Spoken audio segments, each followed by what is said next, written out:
Ciao, da Heavy Metal Eleven. Oggi celebriamo i 40 anni di un album forse un po' ingenuo ma eccellente e di fondamentale importanza per la nascita del black metal come lo conosciamo.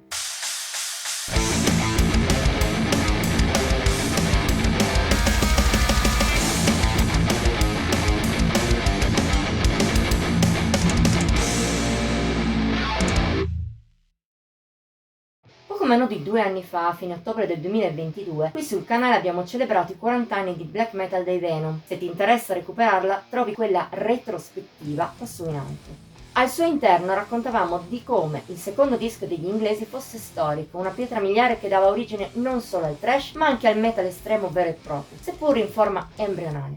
Una forma che però impiegò pochissimo per essere sfruttata, in una vera e propria esplosione di creatività stilistica. Nel giro di poco meno di 2 anni, in effetti, da una parte negli Stati Uniti, il lato più diretto dei Venom venne sviluppato con più velocità, solidità e spirito punk dalla nascente scena thrash.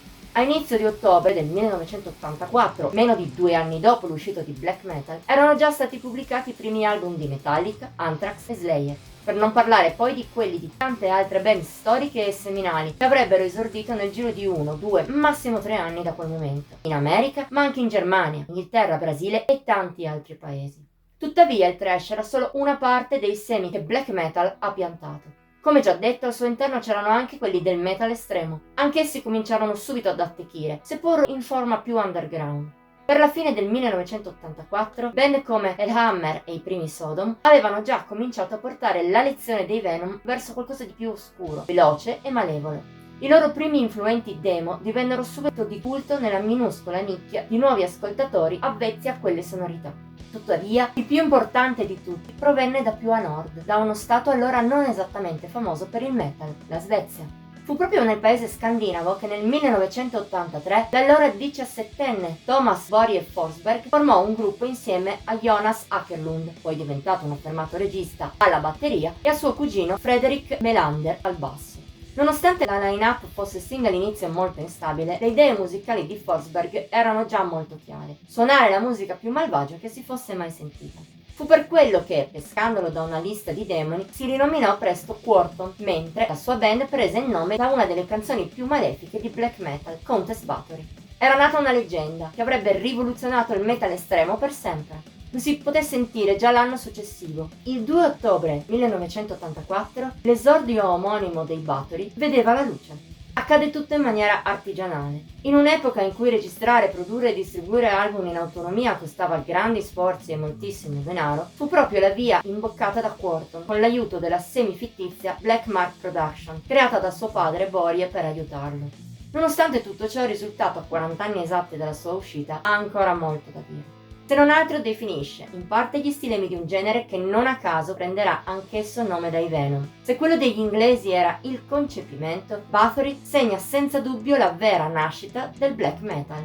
Come parto in realtà è ancora molto prematuro, del resto si sente che all'epoca Quorthon era a malapena maggiorenne. Di blast beat, riff a zanzare, atmosfere gelide come si sentiranno in futuro, qui c'è al massimo qualche vago eco. Di base si può definire lo stile di questo esordio come un connubio tra i Venom, i Motörhead e il primo thrash, in particolare i Metallica di Kill 'Em All, presentissime in ritmiche e assoli.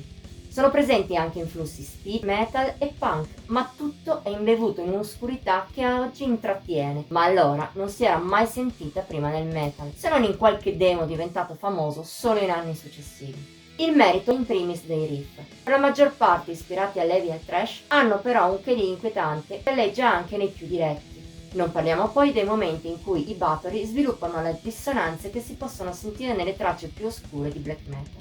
Seppur oggi possano sembrare divertenti, se non ingenui a chi ascolta il genere omonimo, allora erano di un'oscurità opprimente e ancora oggi suonano efficaci all'estremo.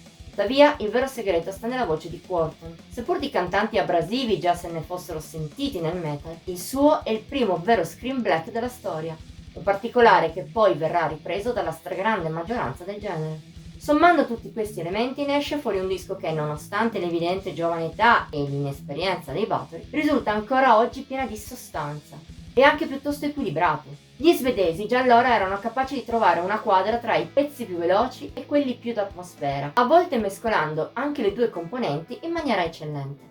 Ne è un esempio straordinario Reaper, inquietante arcigna, ma che sa anche evocare quella potenza spontanea tipica dell'heavy e del thrash metal più tradizionali. Parliamo in effetti di uno dei pezzi migliori di un disco che però ne ha da vendere. Tra quelli più diretti non possiamo che citare AIDS, che dopo l'intro di cupa musica ambient Storm of Damnation mette subito le cose in chiaro col suo martellare rabbioso e selvaggio, di grandissimo impatto. Oppure ci sono Sacrifice, che sembra una versione più oscura di un pezzo dei primi Metallica, o ancora la conclusiva, se escludiamo l'outro che poi contraddistinguerà tutti i dischi degli svedesi, War, cacciarona e divertente, ma senza mancare di un senso ombroso. Tuttavia Bathory non stecca neppure nei pezzi più oscuri, come per esempio Necromancy, così scritta per un'assenza di lettere C in tipografia, qualcosa che oggi non accadrebbe e che fa capire l'assoluto spirito di autoproduzione del disco. Con un riff circolare non sarà troppo potente, ma risulta lo stesso sulfureo. Tuttavia il vero apice del disco è Raise the Dead, più lenta, spaventosa, malevola al 100%, ancora non è un distacco totale tra black e metal classico, ma arriva a un'incollatura dall'esserlo, e si rivela anche per questo da brividi. Il tutto è inoltre corredato da una registrazione piuttosto approssimativa, che varia da canzone a canzone e rende la musica ancora più grezza. Forse non è un fattore voluto, ma anche questo è diventato un marchio di fabbrica per il black metal. Del resto lo stesso discorso si può fare per gran parte degli stilemi contenuti all'interno di Bathory. È probabile che Quorthon nella sua giovinezza volesse spaccare tutto e suonare provocatorio, satanico, maligno. Sta di fatto che queste tracce mal registrate con le loro notevoli idee hanno ispirato migliaia di band in futuro.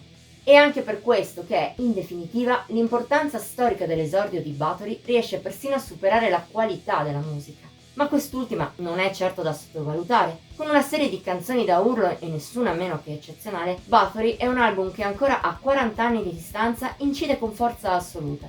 Lo fa anche se, in fondo, non è invecchiato benissimo. Oltre che immaturo, oggi come detto più che oscuro in maniera autentica, suona ignorante, divertente in maniera sguaiata. Ma se ami anche questo tipo di black e di metal, allora non puoi far altro che possederlo e venerarlo. Se invece preferisci il suono più gelido e malvagio che si è sviluppato dagli anni 90 in poi, il risultato non cambia.